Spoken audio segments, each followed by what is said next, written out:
بسم الله الرحمن الرحيم ولقد آتينا موسى الكتاب وكفينا من بعده بالرسل وآتينا عيسى ابن مريم البينات وأيدناه بروح القدس أفكلما جاءكم رسل بما لا تهوى أنفسكم استكبرتم ففريقا كذبتم وفريقا تقتلون۔ ترجمہ کنز ایمان۔ اور بے شک ہم نے موسیٰ کو کتاب عطا کی اور اس کے بعد پیدر پہ رسول بھیجے۔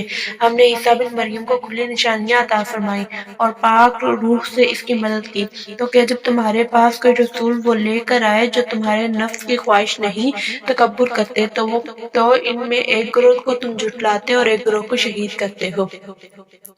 ترجمہ کنز العرفان۔ اور بے شک ہم نے موسیٰ کو کتاب عطا کی اور اس کے بعد پیدر پہ رسول بھیجے اور ہم نے عیسیٰ بن مریم کو کھلی نشانیاں عطا فرمائیں اور پاک روح کے ذریعے ان کی مدد کی۔ تو اے بنی اسرائیل، کیا تمہارا یہ معمول نہیں ہے کہ جب کبھی تمہارے پاس کوئی رسول ایسے احکام لے کر تشریف لایا جنہیں تمہارے دل پسند نہیں کرتے تھے تو تم تکبر کرتے تھے، پھر ان انبیاء میں سے ایک گروہ کو تم جھٹلاتے تھے اور ایک گروہ کو شہید کر دیتے تھے۔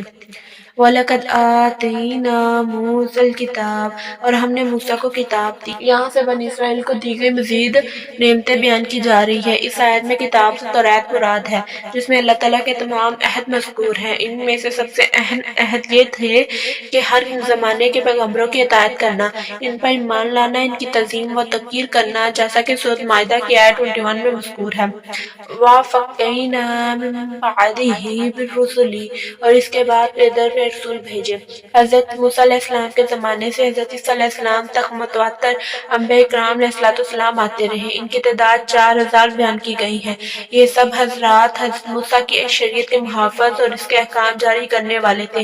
چونکہ ہمارے آقا خاتم النبیین صلی اللہ علیہ وسلم کے بعد نبوت کسی کو نہیں مل سکتی، اس لیے شریعت محمدی کی حفاظت اور اشاعت کی خدمت علماء ربانی و مجددین کو عطا ہوئی۔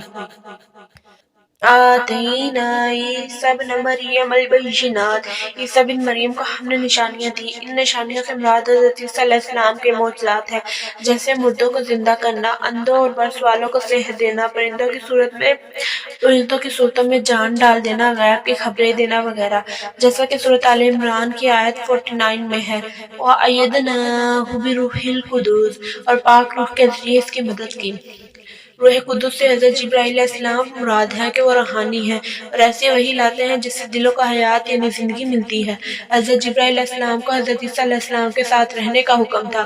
حضرت عیسیٰ علیہ السلام کے آسمان پر اٹھائے جانے تک حضرت جبرائیل علیہ السلام سفر و حضر میں کبھی آپ سے جدا نہ ہوئے۔ حضرت جبرائیل امین علیہ السلام کی تائید حضرت عیسیٰ علیہ السلام کی بہت بڑی فضیلت ہے۔ حضور سیدنا مرسلین صلی اللہ علیہ وسلم کے صدقے میں آپ صلی اللہ علیہ وسلم کے بعد امتیوں کو بھی روح قدوس کی تائید میسر ہوئی۔ چنانچہ بخاری، ابو داؤد معجم کبیر کی حدیث ہے کہ حضرت حسن رضی اللہ تعالیٰ عنہ کے لیے منبر بچھایا جاتا اور وہ نعت شریف پڑھتے۔ حضور پر نور صلی اللہ علیہ وسلم ان کے لیے دعا فرماتے، اللہم ایدہ بروح القدس، اے اللہ روح قدس کے ذریعے حسان کی مدد فرما۔ غیر خدا کا مدد کرنا شرک نہیں۔ اس تفسیر سے یہ بھی معلوم ہوا کہ غیر خدا کی مدد شرک نہیں۔ اللہ تعالیٰ نے حضرت عیسیٰ علیہ السلام کی مدد حضرت جبرائیل علیہ السلام کے ذریعے فرمائی، اور جب جبرائیل علیہ السلام مدد کر سکتے ہیں تو حضور پر نور صلی اللہ علیہ وسلم بھی اللہ تعالیٰ کی عطا کی ہوئی طاقت و قدرت سے یقیناً مدد فرما سکتے ہیں۔ حضور اکبر صلی اللہ علیہ وسلم کا اپنا ظاہری حیات مبارکہ میں مدد فرمانے کا تفصیل حدیث میں ذکر ہے۔ البتہ ہم یہاں دو ایسے واقعات ذکر کرتے ہیں جن سے یہ ثابت ہوتا ہے کہ سرکار دو عالم صلی اللہ علیہ وسلم نے اپنے وصال ظاہری کے بعد اپنی زندگی میں حاضر ہو کر فریاد کرنے والوں کی مدد فرمائی۔ مشہور محدث امام ابو بکر بن مقری، ابو القاسم سلمان بن احمد طبرانی اور امام ابو شیخ رحمہ اللہ تعالیٰ نے مزار انور پر حاضر ہو کر بھوک کی فریاد کی تو حضور صلی اللہ علیہ وسلم نے ایک علوی کے ذریعے کھانا بھجوایا، اور اس علوی نے کہا، آپ لوگوں نے بارگاہ رسالت میں فریاد کی تھی تو مجھے خواب میں حضور حضرت صلی اللہ علیہ وسلم کی زیارت ہوئی تو حضرت محمد صلی اللہ علیہ وسلم نے مجھے حکم دیا کہ میں آپ لوگوں تک کھانا پہنچا دوں۔ ابو القاسم بن ثابت احمد بغدادی رحمہ اللہ تعالیٰ فرماتے ہیں میں نے تاجدار صلی اللہ علیہ وسلم کے شہر اقدس مدینہ منورہ میں ایک شخص کو دیکھا۔ اس نے سرکار دو عالم صلی اللہ علیہ وسلم کے روضہ انور کے قریب روبوں کی اذان دی۔ جب اس نے الصلاۃ خیر من النوم کہا تو یہ سن کر مسجد نبوی کے خادموں میں سے خادم آیا، اس نے اسے تھپڑ مار دیا، وہ شخص رونے لگا۔ اس نے فریاد کی یا رسول اللہ صلی اللہ علیہ وسلم آپ کی موجودگی میں اس شخص نے میرے ساتھ ایسا کیا ہے۔ اس کی فریاد جیسے ہی ختم ہوئی تو اس خادم کا فالج گرا اور لوگ اسے اٹھا کے اس کے گھر لے گئے۔ 3 دن بعد وہ خادم مر گیا۔ یاد رہے کہ علامہ نور الدین علی بن احمد سمہودی رحمہ اللہ تعالیٰ نے اپنی مشہور کتاب وفاء الوفاء بالاخبار دار المصطفیٰ کے چوتھے حصے میں صحابہ اکرام اور اولیاء اعظام کے ایسے کئی واقعات بیان فرمائے ہیں جن میں یہ ذکر ہے کہ انہوں نے سیدنا صلی اللہ علیہ وسلم کے روضہ انور پر حاضر ہو کر اپنی حاجت بیان کی۔ نبی صلی اللہ علیہ وسلم نے ان کی مدد کرتے ہوئے ان کی حاجت پوری فرما دی، اور امام محمد بن موسیٰ بن نمار رحمہ اللہ تعالیٰ نے تو اس موضوع پر مصباح الظلام فی المستغیثین بخیر الانام کے نام سے باقاعدہ ایک کتاب بھی لکھی ہے۔ لطف انفسکم ہمارے دل پسند نہیں کرتے۔ یہودی لوگ پیغمبروں کے کام اپنے خواہشات کے خلاف پا کر انہیں جھٹلاتے ہوئے موقع پاتے تو انہیں انبیاء علیہ السلام کو قتل کر ڈالتے، جیسا کہ انہوں نے حضرت ذکر علیہ السلام، حضرت یحییٰ علیہ السلام، ان کے علاوہ بہت سے انبیاء علیہ السلام کو شہید کیا، حتیٰ کہ ہمارے آقا صلی اللہ علیہ وسلم کے بھی ڈرتے رہے ہیں۔ کبھی آپ علیہ السلام پر جادو کیا، کبھی زہر دیا، اور ان کے علاوہ آپ کو شہید کرنے کے لیے طرح طرح کے فریب کرتے ہیں۔ آیت سے یہ بھی معلوم ہوا کہ احکام الہی پر اپنی خواہشات کو ترجیح دینا یہودیوں کا، جبکہ حکم الہی کے سامنے اپنے نفس کو کچل دینا کامل ایمان والوں کی نشانی ہے۔ وَقَالُوا قُلُوبُنَا غُلْفٌ بَل لَّعَنَهُمُ اللَّهُ بِكُفْرِهِمْ فَقَلِيلًا مَّا يُؤْمِنُونَ۔ ترجمہ کنز ایمان۔ اور یہودی بولے ہمارے دلوں پر پردے پڑے ہیں، بلکہ اللہ نے ان پر لعنت کی ان کے کفر کے سبب، تو ان میں تھوڑے ایمان لاتے ہیں۔ ترجمہ کنز عرفان۔ اور یہودیوں نے کہا کہ ہمارے دلوں پر پردے پڑے ہوئے ہیں، بلکہ اللہ نے ان کے کفر کی وجہ سے ان پر لعنت کر دی، تو ان میں سے تھوڑے لوگ ہی ایمان لاتے ہیں۔ قلوبنا غلف، ہمارے دلوں پر پردے ہیں۔ یہودیوں نے مذاق اڑانے کے طور پر کہا تھا کہ ہمارے دلوں پر پردے پڑے ہوئے ہیں۔ ان کی مراد یہ تھی کہ حضور اقدس صلی اللہ علیہ وسلم کی ہدایت ان لوگوں تک نہیں پہنچی۔ اللہ تعالیٰ نے ان کا رد فرمایا کہ یہ جھوٹے ہیں۔ اللہ تعالیٰ نے دلوں کو فطرت پر پیدا فرمایا، ان میں حق قبول کرنے کی صلاحیت رکھی۔ یہودیوں کا ایمان نہ لانا ان کے کفر کی شامت ہے کہ انہوں نے سیدنا مرسلین صلی اللہ علیہ وسلم کی نبوت پہچان لینے کے بعد انکار کیا، تو اللہ تعالیٰ نے ان پر لعنت فرمائی، اور اس کا اثر یہ ہے کہ وہ قبول حق کی نعمت سے محروم ہو گئے۔ آج بھی ایسے لوگ ہیں جن کے دلوں پر عظمت رسالت سمجھنے سے پردے پڑے ہوئے ہیں۔ وَلَمَّا جَاءَهُمْ كِتَابٌ مِّنْ عِندِ اللَّهِ مُصَدِّقٌ لِّمَا مَعَهُمْ وَكَانُوا مِن قَبْلُ يَسْتَفْتِحُونَ عَلَى الَّذِينَ كَفَرُوا فَلَمَّا جَاءَهُم مَّا عَرَفُوا كَفَرُوا بِهِ فَلَعْنَةُ اللَّهِ عَلَى الْكَافِرِينَ۔ ترجمہ کنز ایمان۔ اور جب ان کے پاس اللہ تعالیٰ کی وہ کتاب قرآن آئی جو ان کے ساتھ والی کتاب توریت کی تصدیق فرماتی ہے، اور اس سے پہلے اسی نبی کے وسیلے سے کافروں پر فتح مانگتے تھے، تو جب تشریف لایا ان کے پاس وہ جاننا پہچانا اس سے منکر ہو بیٹھے، تو اللہ تعالیٰ کی لعنت منکروں پر۔ ترجمہ کنز العرفان۔ اور جب ان کے پاس اللہ کی وہ کتاب آئی جو ان کے پاس موجود کتاب کی تصدیق کرنے والی ہے، اور اس سے پہلے یہ اسی نبی کے وسیلے سے کافروں کے خلاف فتح مانگتے تھے، تو جب ان کے پاس وہ جانا پہچانا نبی تشریف لے آیا تو ان کے منکر ہو گئے، تو اللہ تعالیٰ کی لعنت ہوا انکار کرنے والوں پر۔ مصدق، تصدیق کرنے والی۔ قرآن پاک گزشتہ کتابوں کی تصدیق کرنے والی کتاب ہے کہ وہ کتابیں اللہ تعالیٰ کی طرف سے ہیں۔ نیز ان کتابوں نے قرآن کے نازل ہونے کی خبر دی تھی، قرآن کے آنے سے وہ خبریں سچی ہو گئی۔ ما عرفوا، جانا پہچانا نبی۔ شان نزول امام انبیاء علیہ الصلوۃ صلی اللہ علیہ وسلم کی تشریف آوری اور قرآن کریم کے نزول سے پہلے یہودی اپنی حاجت کے لیے حضور پر نور صلی اللہ علیہ وسلم کے نام پاک کے وسیلے سے دعا کرتے اور کامیاب کامیاب ہوتے تھے۔ اسی طرح دعا کیا کرتے تھے اللہم افتح علینا وانصرنا بالنبی الامی، یا رب ہمیں نبی امی کے صدقے میں فتح و نصرت عطا فرما۔ اس آیت میں یہودیوں کو وہ واقعات یاد دلائے جا رہے ہیں کہ پہلے تم ان کے نام کے طفیل دعائیں مانگتے تھے، اب جب وہ نبی تشریف لے آئے تو تم ان کے منکر ہو گئے۔ مخلوق کی حاجت روائی کا وسیلہ۔ اس سے معلوم ہوا کہ دنیا میں تشریف آوری سے پہلے ہی حضور پر نور صلی اللہ علیہ وسلم کے توسل سے دعائیں مانگی جاتی تھی۔ حضور صلی اللہ علیہ وسلم کے وسیلے سے پہلے ہی مخلوق کی حاجت روائی ہوتی تھی۔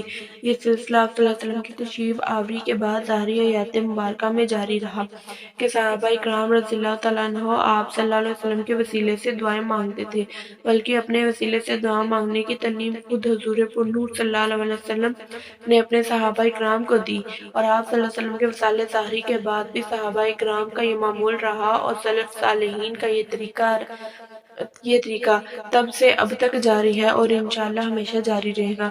اعلیٰ حضرت فرماتے ہیں وہ جہنم میں گیا جو اس سے مستغنی ہوا، اے خلیل اللہ کو حاجت رسول اللہ کی۔ بئس ما اشتروا به أنفسهم أن يكفروا بما أنزل الله بغيا أن ينزل الله من فضله على من يشاء من عباده فباءوا بغضب على غضب وللكافرين عذاب مهين۔ ترجمہ کنز ایمان۔ کس برے مولوں انہوں نے اپنی جانوں کو خریدا کہ اللہ کے اتارے سے منکر ہو اس کی جلن سے۔ اللہ اپنے فضل سے اپنے جس بندے پر چاہے وہی اتارے تو غضب پر غضب کے سزاوار ہوئے، اور کافروں کے لیے ذلت کا عذاب ہے۔ ترجمہ کنز العرفان۔ انہوں نے اپنی جانوں کا کتنا برا سودا کیا کہ اللہ تعالیٰ نے جو نازل فرمایا اس کا انکار کر رہے ہیں، اس حسد کی وجہ سے کہ اللہ تعالیٰ اپنے فضل سے اپنے جس بندے پر چاہتا ہے وہی نازل فرماتا ہے، تو یہ لوگ غضب پر غضب کے مستحق ہو گئے، اور کافروں کے لیے ذلت کا عذاب ہے۔ بئس ما اشتروا به انفسهم۔ انہوں نے اپنی جانوں کا کتنا برا سودا کیا۔ یہودیوں نے حضور اکرم صلی اللہ علیہ وسلم پر ایمان لانے کے بجائے کفر اختیار کیا، اور ایمان کی جگہ کفر خریدنا خسارے کا سودا ہے۔ اسی سے ہر آدمی نصیحت حاصل کرے کہ ایمان کی جگہ کفر، نیکیوں کی جگہ گناہ، اطاعت کی جگہ نافرمانی، رضا الہی کی جگہ اللہ تعالیٰ کے غضب کا سودا بہت خسارے کا سودا ہے۔ بغیہ، حسد کی وجہ سے یہودیوں کی خواہش تھی کہ ختم نبوت کا منصب بنی اسرائیل میں سے کسی کو ملتا، لیکن جب انہوں نے دیکھا کہ وہ اس منصب سے محروم رہے اور بنی اسماعیل کو یہ منصب مل گیا، تو وہ حسد کی وجہ سے حضور پر نور صلی اللہ علیہ وسلم اور ان پر نازل ہونے والی اللہ تعالیٰ کی کتاب قرآن پاک کے منکر ہو گئے۔ اس سے معلوم ہوا کہ منصب و مرتبے کی طلب انسان کے دل میں حسد پیدا ہونے کا ایک سبب ہے، اور یہ بھی معلوم ہوا کہ حسد ایک ایسا خبیث مرض ہے جو انسان کو کفر تک لے جا سکتا ہے۔ حسد ایمان کے لیے تباہ کن ہے۔ حسد کی تعریف یہ ہے کہ کسی مسلمان بھائی کو ملنے والی نعمت چھن جانے کی آرزو کی جائے، اور ایسی آرزو کی برائی محتاج بیان نہیں۔ حضرت ابو ہریرہ رضی اللہ عنہ سے روایت ہے حضور اکرم صلی اللہ علیہ وسلم نے ارشاد فرمایا آدمی کے دل میں ایمان اور حسد جمع نہیں ہوتے۔ حضرت معاویہ بن حیدہ رضی اللہ تعالیٰ عنہ سے روایت ہے حضور پر نور صلی اللہ علیہ وسلم نے ارشاد فرمایا حسد ایمان کو اس طرح تباہ کر دیتا ہے جیسے سبر یعنی ایک درخت کا انتہائی کڑوا نچوڑ شہد کو تباہ کر دیتا ہے۔ یاد رہے کہ حسد حرام ہے اور اس باطنی مرض کے بارے میں علم حاصل کرنا فرض ہے۔ اس سے متعلق مزید تفصیل جاننے کے لیے امام غزالی رحمہ اللہ تعالیٰ کی مشہور کتاب احیاء العلوم کی 3 جلد میں موجود حسد سے متعلق بیان مطالعہ فرمائے۔ فَبَاءُوا بِغَضَبٍ عَلَىٰ غَضَبٍ۔ تو یہ لوگ غضب پر غضب کے مستحق ہو گئے۔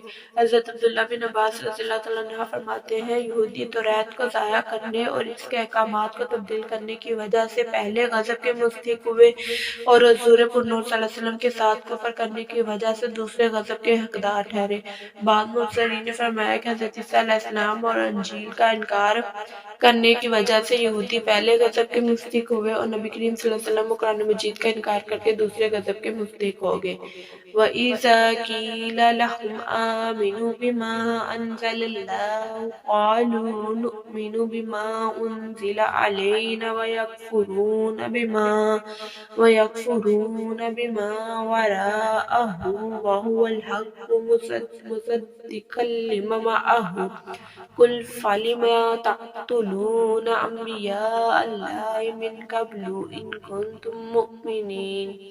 ترجمہ کنز ایمان۔ اور جب ان سے کہا جائے کہ اللہ کے اتارے پر ایمان لاؤ تو کہتے ہیں وہ جو ہم پر اتارا اس پر ایمان لاتے ہیں اور باقی سے منکر ہوتے ہیں، حالانکہ وہ حق ہے ان کے پاس والے کی تصدیق فرماتا ہے۔ تم فرماؤ پھر اگلے انبیاء کو کیوں شہید کیا اگر تمہیں اپنی کتاب پر ایمان تھا۔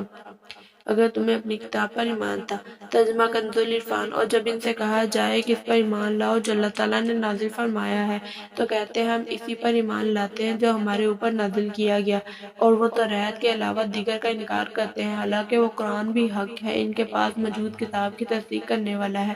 اے محبوب تم فرما دو کہ اے یہودیو، اگر تم ایمان والے تھے تو پھر پہلے تم اللہ کے نبیوں کو کیوں شہید کرتے تھے؟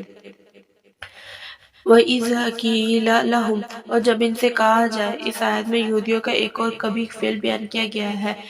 جب ان سے کہا جائے کہ اللہ کی نازل کی ہوئی کی تمام کتابوں پر ایمان لاؤ تو اس کے جواب میں وہ کہتے ہیں ہم صرف توریت پر ایمان لائیں گے جو کہ ہم پر نازل ہوئی۔ اس سے ان کا مقصد دیگر آسمانی کتابوں قرآن مجید کا انکار کرنا تھا۔ چنانچہ اللہ تعالیٰ نے ان کا رد کرتے ہوئے فرمایا کہ قرآن بھی حق ہے اور یہ ان یہودیوں کے پاس موجود توریت کی تصدیق کرنے والا ہے، اور جب توریت میں محمد صلی اللہ علیہ وسلم کی نبوت کے بارے میں خبریں موجود ہیں اور تم توریت پر ایمان لانے کے دعوے دار ہو تو پھر محمد صلی اللہ علیہ وسلم کی نبوت اور جو نازل کی گئی کتاب قرآن پاک کا انکار کیوں کرتے ہو؟ اور اے حبیب صلی اللہ علیہ وسلم، آپ ان یہودیوں سے فرمائیے کہ اگر تم توریت پر ایمان لانے کے اتنے بڑے ہی دعوے دار ہو تو یہ بتاؤ کہ پہلے تم انبیاء کرام علیہ السلام کو کیوں شہید کرتے تھے، حالانکہ توریت میں انبیاء کرام کو شہید کرنے سے منع کیا گیا تھا۔ آیت وَإِذَا قِيلَ لَهُمْ آمِنُوا سے حاصل ہونے والے نکات۔ اس آیت سے معلوم ہوا کہ تمام آسمانی کتابوں پر حضور اقدس صلی اللہ علیہ وسلم کے فرمانوں پر ایمان لانا ضروری ہے، اور ان میں سے ایک کا انکار کفر ہے۔ یوں ہی تمام انبیاء علیہ السلام پر ایمان لانا ضروری ہے، اور ان میں سے ایک کا انکار کرنا کفر ہے۔ انبیاء کرام علیہ السلام کی تعظیم ایمان کا رکن اعلیٰ ہے، ان کی توہین کرنا کفر ہے۔ اللہ تعالیٰ کے نبی علیہ السلام کو شہید کرنا کفر ہے۔ کفر سے راضی ہونا بھی کفر ہے، کیونکہ حضور پر روح صلی اللہ علیہ وسلم کے زمانے کے بنی اسرائیل نے انبیاء کرام علیہ السلام کو شہید نہ کیا تھا، مگر چونکہ وہ قاتلوں کی سرکت سے راضی تھے اور ان کو اپنا بڑا مانتے تھے اور انہی عظمت سے یاد کرتے تھے، اس لیے انہیں بھی قاتلوں میں شامل کیا گیا۔ آج کل بھی اگر کوئی بذات خود گستاخی نہ بھی کرے لیکن گستاخیوں کو اچھا سمجھے، انہیں اپنا برا مانے تو وہ انہی میں شامل ہے، اور وہ بھی گستاخ ہی ہے۔ حضرت عرس رضی اللہ تعالیٰ عنہ سے روایت ہے، حضور پر نور صلی اللہ علیہ وسلم نے ارشاد فرمایا جب زمین میں گناہ کیا جائے تو جو وہاں موجود ہو مگر اسے برا جانتا ہو وہ اس کی مثل ہے جو وہاں نہیں ہے، اور جو وہاں نہیں مگر اس پر راضی ہے وہ اس کی مثل ہے جو وہاں حاضر ہے۔ وَلَقَدْ جَاءَكُم مُوسَىٰ بِالْبَيِّنَاتِ ثُمَّ اتَّخَذْتُمُ الْعِجْلَ مِن بَعْدِهِ وَأَنْتُمْ ظَالِمُونَ۔ ترجمہ کنز ایمان۔ اور بے شک تمہارے پاس موسیٰ کھلی نشانیاں لے کر تشریف لایا، پھر تم نے اس کے بعد بچڑے کو معبود بنا لیا اور تم ظالم تھے۔ ترجمہ کنز العرفان۔ اور بے شک تمہارے پاس موسیٰ روشن کی نشانیاں لے کر تشریف لائے، پھر تم نے اس کے بعد بچڑے کو معبود بنا لیا اور تم ظالم تھے۔ اتخذتم العجل، بچڑے کو معبود بنا لینا۔ اس آیت کا خلاصہ یہ ہے کہ حضرت موسیٰ علیہ السلام بنی اسرائیل کے پاس روشن معجزات لے کر تشریف لائے، اور جب حضرت موسیٰ علیہ السلام کو کوہ طور پر تشریف لے گئے تو آپ علیہ السلام کے بعد بنی اسرائیل نے سامری کے بہکانے سے گائے کو معبود بنا لیا، گائے کی پوجا کر کے انہوں نے کفر کیا۔ جب حضرت موسیٰ علیہ السلام کی روشن نشانیاں دیکھ کر بنی اسرائیل بچڑے کی پوجا میں مبتلا ہو گئے تو ان یہودیوں کا سیدنا محمد صلی اللہ علیہ وسلم کے ساتھ کفر کرنا ان کے لیے کون سی بڑی بات ہے۔ اس آیت سے سے معلوم ہوا کہ گائے کی عبادت قدیم عرصے سے چلتی آ رہی ہے۔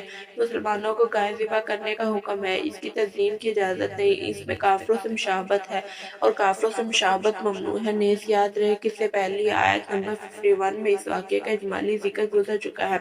یہاں دوبارہ اجمالی طور پر اس لیے ذکر کیا گیا ہے تاکہ یہودیوں پر قائم کی گئی حجت مؤکد ہو جائے۔ سورۃ طٰہٰ کی آیت 35 تا 98 میں یہ واقعہ تفصیل سے مذکور ہے۔